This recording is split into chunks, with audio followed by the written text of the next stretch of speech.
All right. So, hello, Rachel, and welcome to the How They Built It, how today's best brands build audiences that adore them, stay loyal, and keep coming back. Thank you so much for having me. I'm excited to be here. Yeah, so before we're going to dig into some really great stuff in just a few moments, but I'd love for you to be able to introduce who you are and what you do. Great. Well, my name is Rachel Rosenthal. I am the owner of Rachel and Company, and we are a professional organizing firm based in the Washington, D.C. area. We do professional organizing, move management, some functional space design, and then I sort of have my other half, I like to say, of my business, which is I speak, I work with brands, and do a bunch of other things. Awesome. So, I'm excited to dig in today because the typical business owner that is watching this is someone who they're wanting more visibility, they're wanting eyes on their business, and you figured out how to do two things, which is not only how to get the visibility and the eyeballs, but you figured out how to take that next step. And that's a mystery to most people who are trying to do these two things. Yes. So, the first question I want to ask you is the typical advice that everybody has probably heard millions of times is you want to build an audience, you got to be consistent, be visible, engage. When you look back on what you've done and what you've built between the Instagram, the Substack, the newsletter, the speaking, is there something slightly different that you did, or did you just do those three things and you just dialed it in?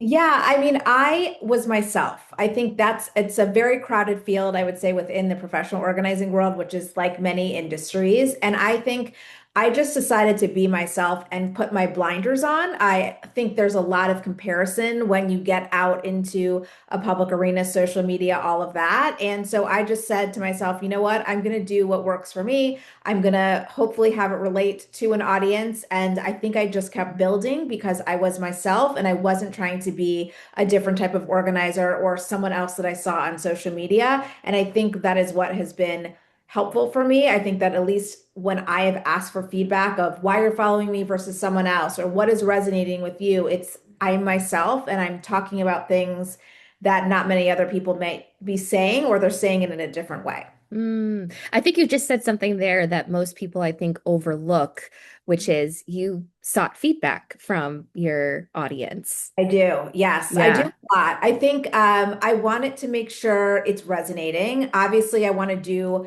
what I want to do, but why am I doing that? I'm doing that because I want to get business. I think people have different reasons for being on social media. For example, on Instagram, I coach other organizers and other small business owners, and I'm like, well, why do you want to grow on Instagram? Is it because you want local business? Is it because you want press? Is it because you want brand deals? So you have to know your why, and your why, I think, changes. My why has changed over the years. And so I have to keep coming back to my why and then asking my audience, is it still resonating with you, what I'm talking about? What I love about what you're saying is I think so many people in the business world anyway, they'll jump into something because it's like, oh, I heard this works or this will help me get to that. And it's very much Yes. like it's like the first step of the process. And you're reminding everyone, wait a second, like, what's the bigger goal here, right? Like, why are you trying to do this? Why Instagram specifically, right?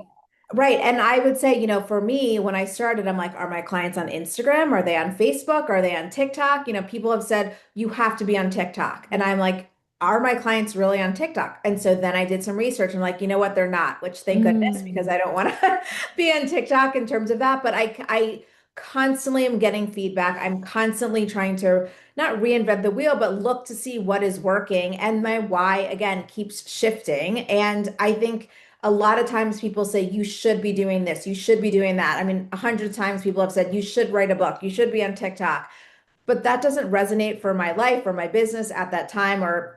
And so the question I always come back to is what sh is my should, what is my why, and I think that keeps me going because it does shift. And I think people have to be flexible to having that shift, especially in business, because it is not a straight line once you open the doors of your business. And I think a lot of people a lot of people do not succeed in their businesses because I think their expectations are, well, business is just going to be up and it's not going to be a lot of hard work to get there. If only well, a lot of it is marketed that way. I think you would Right. probably Right. agree with that. Yeah. Yes. Yes. What was your why in the beginning? Because I know for so many who are kind of in that beginning phase, they might be just starting from scratch or they might have, a few couple hundred or a few thousand followers. What was the why for you when you were in that phase? When I started, it was to get clients because, Instagram, I was getting clients before. I feel like I'm very old in my industry, but there wasn't Instagram when I started my business. So then it was like, oh, there's this new social media platform. What am I going to do with it? And I was still in the I would like to get more business. And so I had to hone in on what that was. And then with more business, is that more press? And then can I get that through? Instagram, which is obviously not just hyper local platform. And so I thought to myself, well, what is the best way? Is that hashtags? I mean, obviously the algorithms change, things have changed since the beginning, but it was at the beginning to get more local clients for me. Yeah, Yeah. and how fun it's been probably for you to see where that's evolved Yeah, since then, right? I'm really open, I think, also to this started like this and it ending up like this. And I'm open to new things, what people come and throw my way, which I also think is just being flexible and stuff, because you just never know. And I mean, I tell my team, we're only as good as our last project. I think you just never know that last press it will lead to this, that last client will share something on Instagram and lead to something else. And so you never know who you're going to connect with on Instagram. That has been such a wonderful thing for me, is to connect with other people who aren't necessarily my clients, who live in other places, other countries. And that connection has been absolutely one of my favorite things about Instagram. Oh, I wanted to get into that in just a second, but Yeah. I think something that you said, I think for a lot of people who are building a community and audience online feel very much like they're separated from them. Sort of, it's like I've Mm. got this, I'm either talking to my computer or talking to my phone. You've really created a bridge to engaging in feedback and asking them, what they want to hear from you. So I'm curious, what would you say keeps your community coming back to you based on what they say? That's a great question. I am open and honest on my Instagram.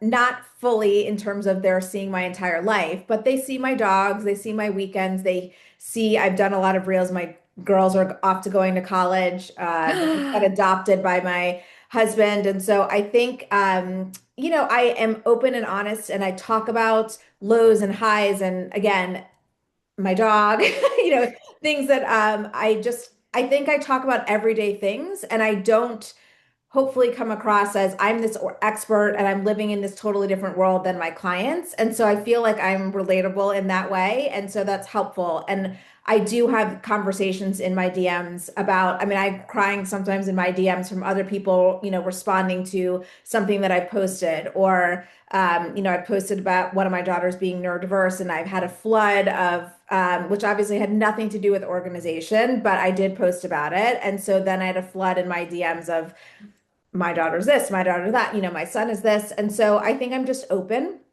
about my life and our work, with people, and what they're going through. I don't obviously break any confidentiality, but I'm just open in that way, which is Yeah. helpful. And I think it's tough because I think a lot of people in business ride that line between this is my subject matter, this is the stuff I talk about, that's my personal life. I want to keep some separation. And it sounds like what you're saying, which worked for you, was you can integrate in the pieces that you want to talk about. And when you do, the results can be really surprising. Yes, and I'm very shy.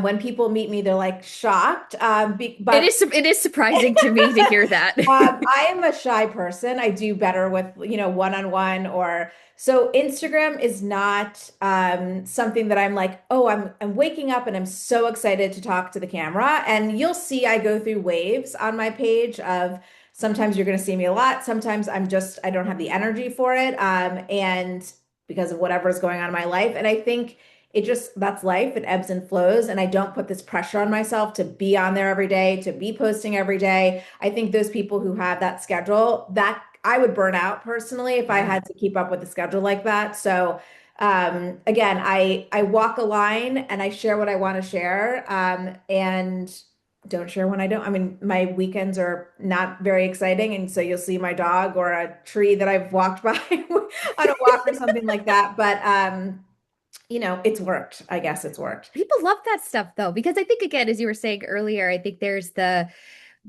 I don't think this is just true in organizing. I think it's true in most industries. There's this perception that if you're an expert in organizing, oh my gosh, every facet of her life must be like perfect and pristine, and she's untouchable and she's on this pedestal. And I think you've kind of shown people, no, that's not the case at all. It is so not the case. I like to show the realistic side of my life and our clients' life. And I feel like the organizing industry, because obviously that's the one I'm in, has this picture of everyone has to be perfect, Pinterest, Instagram. And I have admitted, at times I take things out of photos to make them look prettier, but that's just not realistic. And I will Mm. say that. And when I speak, I talk a lot about that there is a lot of this pressure of, you have to have this perfect home. It needs to look like a cover of Martha Stewart's magazine, but that's putting a lot of pressure on us. And that's just unrealistic as women, as mothers. And so being able to talk further about that and make people feel like, okay, I am not perfect. No one is. And no one's home is like that in real life unless you've got a lot of help or you want to spend a lot of time, keeping it up. Yeah, yeah. And I think one of the recent posts that you had, I think it was something you posted earlier this month. It was about, and I wrote it down. It was like the physical stuff is usually just, oh, excuse me, modern homes creating modern burnout. Yes. And I think what I've admired about your content is that you tell a bigger story beyond just the organize your closet in this way or fold your clothes in that way. And I'm curious, how did you first realize that there was a bigger story to tell in your line of work? Yeah, I've seen over the years organizers, and there's no bad, good, this is the best way to do it. But I feel like organizers do, and I still do this, but before and afters, or this is what it looks like, but they don't tell the actual real emotions that go on behind things. And so, I don't know, a few months ago, I just decided I want to shift the way my content is going. It is not, I might not grow as fast, I might not have Amazon links to my favorite products, but that's not what my work is with clients. And so I started talking about the emotions around it. I started talking about burnout with trying to maintain, homes in the way that they're supposed to be, quote unquote, maintained in today's society. And it really started resonating with people. And so I've tried to sway my content less into the like, this is the before, this is the after, and mix in a lot of this is why we are doing the work of organizing, of editing, of, a parent has passed away or of grief of some sort and why we're doing it, and not just the buy this link on Amazon, buy this, do that type of organizing, which again, totally fine. Other organizers do that. I just have changed it. So it sounds like that was something that kind of emerged with the more that you were working with clients, the more that you were creating content, you were seeing sort of this, or having this pull of like, there's something else I want to be talking about Yeah, here. I mean, it was missing in my content and missing in all the content I feel like that I've seen on Instagram. It's just no one really talks about the what we're actually doing with our clients. And I think a lot of organizers are doing that work, some are not, but we really get into the emotional. People don't see someone, crying in their closet because they don't fit into something because of infertility struggles or whatever the thing is behind it, but they're their why for calling us to organize. And so I didn't see it. I wanted to do it, and I hope it's been resonating with people, I online as think I well. was going to ask, like, how do you feel? Like, have you seen I don't want to say a difference. Have you seen uh more comments, more DMs, more Yeah, like I mean, feedback? I've grown and I've seen more comments and so many more DMs. Thank you for talking about it in this way. I felt like I was so alone. I mean, that is what really Instagram for me has become such a gift in that way of being able to connect with other people. And so I will post something and then I will have so many DMs of people saying, thank you for saying that. Thank you for sharing that. I thought it was just me. And so it's comments and DMs and just being able to connect to other people and make them feel like, okay, well, they're not alone in their own thoughts or things like that. Yeah, I think I think about a lot of the business owners I speak to, and it's that uh, oh, I don't know if people want to hear that, or that has nothing to do with like what, or people want value. People want value, right? Like Mhm. that's, I think, kind of drilled into a lot of our brains when it comes to putting content out there and building a community.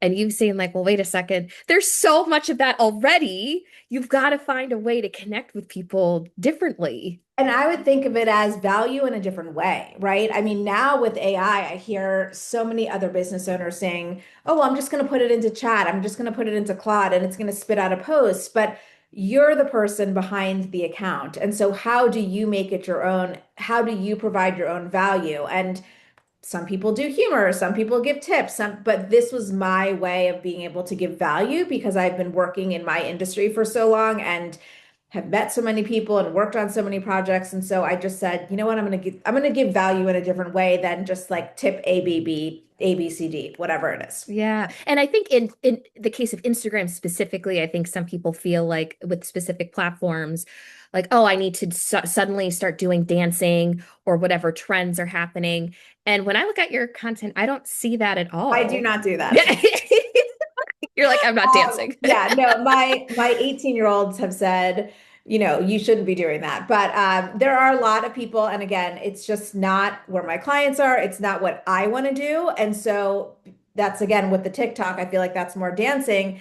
And people have said you need to be on TikTok. And I'm not going to do that. And Yeah. so it's not my personality. I figured out that's not where my clients are, or maybe they are, but I've put some boundaries in place of I'm not going to do that. And I've heard all along you can be great at one platform, but you can't be great at all of them at the same time. And so I have chosen over the years to focus on Instagram and just Hmm. kind of the other platforms are out there and not getting any attention from me just because I know myself.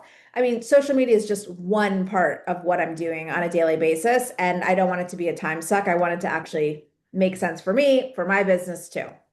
Yeah, and I think that leads in so perfectly to the next question, which is, I mentioned at the beginning, you've done two things really, really well, which is one, you've grown the visible audience that people see on, social media or Substack.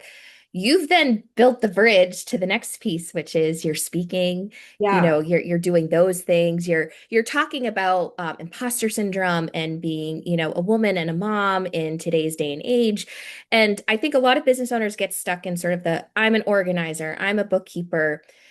How did, like, talk about building that bridge? Like, how did that happen? What does that look like now? Yeah, I think it started off when I started, there were no sort of, again, there wasn't Instagram. So there's not a lot of connection in terms of other female-owned businesses. And I was searching for it for so long. And over the years, business owners have come to me. I've coached business owners, and I'm like, you know what, we're all talking about the same thing. Why aren't we talking about it publicly more? Because everyone's talking about it in their small circles, but it's not sort of this bigger conversation that I see. And then I just decided, you know what? I'm again going to go out and talk about it. And so have started doing workshops, have started coaching. I do a retreat with one of my great friends, Shira Gill. We have done four. We're going to do five, but we've done 4 years of a retreat of female owned business owners, and brought them together over the years. And so this kind of has become this sort of second arm of my business, if you like to say, the speaking, the retreats, the coaching, just because I find so much connection in that. And I do weave in organization into my speaking and my female founder stuff, but I think it's something that again has evolved with my business, with my place in life, and being more confident in you know being a business owner in the beginning. I think is not that it isn't hard now, it's just a very different stage, but the value of connection with other women has been something that I've been craving over the years. And finally, I've been able to, put that into sort of a business sense and more out there in terms of a community. So it's been a win-win in that Y- sense. Yeah, you mentioned earlier that you're flexible, you're open, you're kind of like, let's see where this goes. Like, did Yeah. you have that even a vague idea of like, all right, I'm going to start, using social media and maybe it will lead to this? Like, did you know it was going to go in this direction or did it I just did kind of not. happen Yeah. spontaneously? I mean, I did not have a business plan in terms of that. Yeah. So I'm not the best person when someone comes to me to get coached, like, what was your plan? I'm like, I just tried it. And I do believe I'm Though that is very entrepreneurial. It's like, yes. just I mean, try it, see what I am happens. following a path of just this is my passion. This is what I want to be talking about. And, I think in business, you have to try things. I mean, there's many things that you haven't seen that haven't resonated with people or that don't work and that I don't feel passionate about. And I think this is something that I feel passionate about. And so the community has followed, other opportunities to speak have followed. I've gone around the country speaking. It's just something that I find true passion in and people have found value in. So, Yeah. Now, I want to ask this as a follow-up question because I know this is a question that many people ask themselves. They're like, well, I want to build this audience. I want to build this community. Is that going to make certain things easier? Is it going to open certain doors? I'm just wondering from that perspective, have certain opportunities come your way that you're like, wow, I didn't see that coming, but having the audience and the community allowed me to be able to do this. yes, I would say in terms of my business on the organizing move management side, of course, we have had people DM me or find me on Instagram, and it has opened up larger projects and clients that you would have never been able to connect with, whether that's in the DC area or nationally. And then there have been, press opportunities that have come to me, and then there have been brand opportunities. I got one many, many years ago from Carrie Underwood, the country singer, and they Wow. DM'd me, and I honestly thought it was spam. And I did not have a very big audience. And I mean, this is actually a great example. And thought it was spam, but ended up talking to them and getting the job. And at the end of it, once we had negotiated everything, I said, of all the organizers, why did you pick me? I don't have the biggest, social media following, all of that.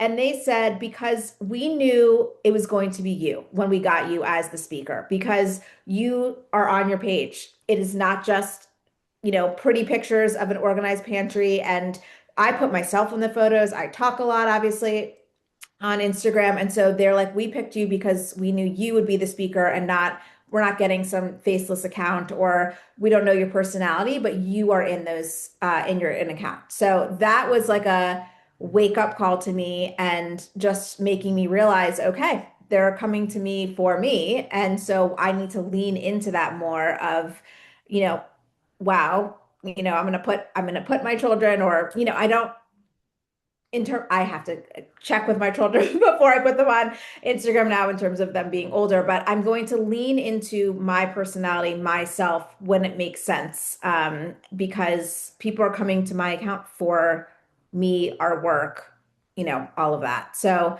that was a great example that kind of just fueled the lean into yourself and don't try to be someone else on Instagram. I love that. I love Yeah. that. And I would say, from here, I mean, you've done so much now that you have the audience between the press, the speaking. I'm curious, you ask your audience for feedback and you seem to have a really good pulse as to what they're looking for and wanting from you. Like, what do you think they're looking for next? Like what's on the horizon? That's a great question. Yeah. I would say, you don't need a large number in terms because I think a lot of people think, oh my gosh, you have this many thousand or whatever on Instagram. I don't thing that the example I just gave with Carrie Underwood, I don't even know what I was at, but it was not what I am at today. And so I think people realize or should realize it's not about the number on Instagram. It's how you are actually engaging with your audience and your content. If you have 5 people, you're influencing 5 people in terms of your audience and what you're feeling and what you're saying, and how you feel. So what is next? I don't know what they want. I do know, actually, that's not true. I know people have said to me, how can we work with you if we are not located in the Washington, D.C. area? Or is there sort of a digital, platform that you're going to be coming out with? Because I actually don't have that right now. And so that is in the back of my mind of, people keep asking me for that. So that might be on the horizon in some way, of just how to work with me or how we can do a workshop that, isn't an in-person speaking event. So that is probably coming down the pike. Just got to get through getting my kids to college. Oh, And that whole all of that. thing. Yes, I bet. But I think that is what people have been asking for many years. Is that something that you're like, I could see myself doing that? Yeah, I could. I mean, I really, really appreciate the people who follow me, engage with me, my community, and to be able to work with them in a way or give them knowledge or give them tips or whatever it is. I would like to be able to do that versus just like a post, every other day, with thoughts that way. Yeah. Yeah. Yeah, I think it's one of those we forget that we can just ask directly, like Yes. what are people. People DM me all the time and will ask, personal questions or comment on things or ask this, and this, what product or whatever the thing is. But people have asked, is there a way to get more of this? Will there be a membership? Where that, something. And so I would say just don't be afraid to DM people. We are all people behind, the camera. I do my own social media. I don't know if that's the case for other people. Not everyone does their own social media, but I would say absolutely reach out to whoever you need to reach out to. But I think I think the natural bridge should be you connect and you build, relationships, and then naturally people should ask, wait, I want more. I want to Yes, experience more you, of your content. I want to be around other people who are following you. So I think that's the natural evolution of what should happen. yeah, yeah. It's been Yeah. great. I mean, I have a love-hate relationship with Instagram because again, I'm shy and it's not a natural thing to me, but the community and the connection that I've had from it outweighs that for sure. And I think that part of what inspired me to do this is because I think people are so hungry for connection and community, especially like I'll use AI as an example, right? People Yes, are citing like, I don't want to be on social media all the time because of AI. I want to be talking to real people, but social media can be a vehicle to getting to yes, that. Yeah. yes. I mean, I did a quick meetup in New York when I was working in New York at one point with other organizers, and I just put it out on social media, and I was just like, "Hey, I'm going to be here. Hope we can see each other because we just met through Instagram." And like 30 organizers showed up in New York. I'm like, "This is amazing because we all just want connection." And so, that's why Cher and I have done the retreats, and we've learned from other female founders from across the country. I love the connection part of it. Yes. And so I think for anyone listening to this, that obviously, Rachel, you're using Instagram specifically, but it could Yes. be another platform. It doesn't have to Yes, be it that one absolutely in can be. particular. Yeah. Yes. So I want to end on just a note of positivity here as far as your community. Is there something that, I don't know, if you could say something to them, what would you like to say? Well, I would just say thank you for sticking with me. I've been through many reiterations of life and business and talk about them, and I just appreciate the connection and the staying with me through the trials and tribulations over the years because it really does mean so much to me. It's not numbers, it is actual people, and that has been one of the biggest gifts, to me in my life. Oh, and I think that's partially why they stick with you is because you do share those moments that they're going through themselves. Yeah, it's nice. Amazing. Well, I'm excited to see what's next. I hope something comes together once the kids are in college because Yes. they're clearly wanting more of you. So, congratulations and thank you so much for sharing all of this amazing insight with us today.